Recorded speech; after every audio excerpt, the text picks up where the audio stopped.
மக்களே welcome back to the weekends Venkat. நான் உங்கள் வெங்கட். ஸோ நம்ம இன்னைக்கு எங்கே போயிட்டுருக்கோன்னு பார்த்தீங்கன்னா பெரிய பாளையத்தம்மன் கோயிலுக்கு பார்த்தீங்கன்னாக்கா டூர் போயிட்டுருக்குங்க. ஸோ எங்கள் வில்லேஜில் இருக்க எல்லோரும் சேர்ந்து ஒரு டூர் பஸ் எடுத்து அதில் டூர் போயிட்டுருக்கோம். ஸோ இப்போ நம்ம பஸ்ஸுலேருந்து அந்த விளாக் எடுத்துகிட்டு இருக்கேன். ஸோ ஆக்சுவலாக இங்கேருந்து பெரிய பாளையத்தம்மன் கோயில் போகிற வரையும் ஸோ அந்த கோயிலுக்குள்ளே போயிட்டு ஒரு சின்ன விளாகு. ஸோ என் கூட நீங்களும் ட்ராவல் பண்ணுங்கள், வாங்க போகலாம். அதுக்கு முன்னாடி சப்ஸ்கிரைப் பண்ணாதுங்க, சப்ஸ்கிரைப் பண்ணிக்கோங்க மக்களே. அண்ட் வீடியோ ஃபுல்லாக பாருங்கள், என்ஜாய் பண்ணுங்கள். போகிற வழியில் பார்த்தீங்கன்னா ஜன்னல் ஒருத்தர் என்னென்னலாம் நான் பார்க்கணும் அதை அப்படியே உங்களுக்கு காட்டுறேன்.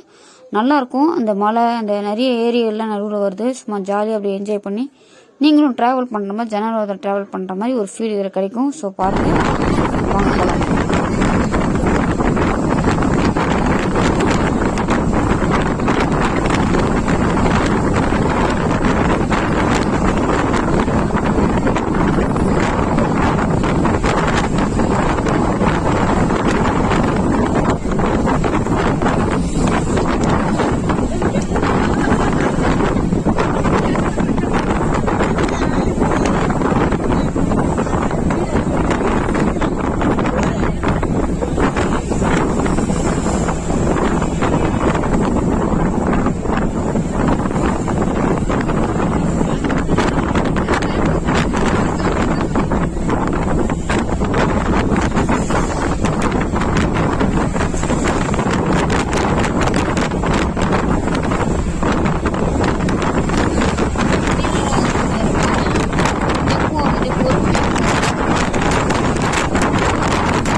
இந்த பெரிய பாளையத்தம்மன் கோயில் என்ன விசேஷம்னா, வேப்பிலையார் தன்னுடைய வேண்டுதல் நிறைவேறிச்சுன்னா வேப்பிலையாலேயே ஆடை அணிந்து இது பண்ணுவாங்களாமா. ஸோ இங்கே இதுதான் ஃபேமஸ். நம்ம ரீச் பண்ணியாச்சு பெரிய பாளையத்தம்மன் கோயில். இதுதான் பார்த்துக்கோங்க.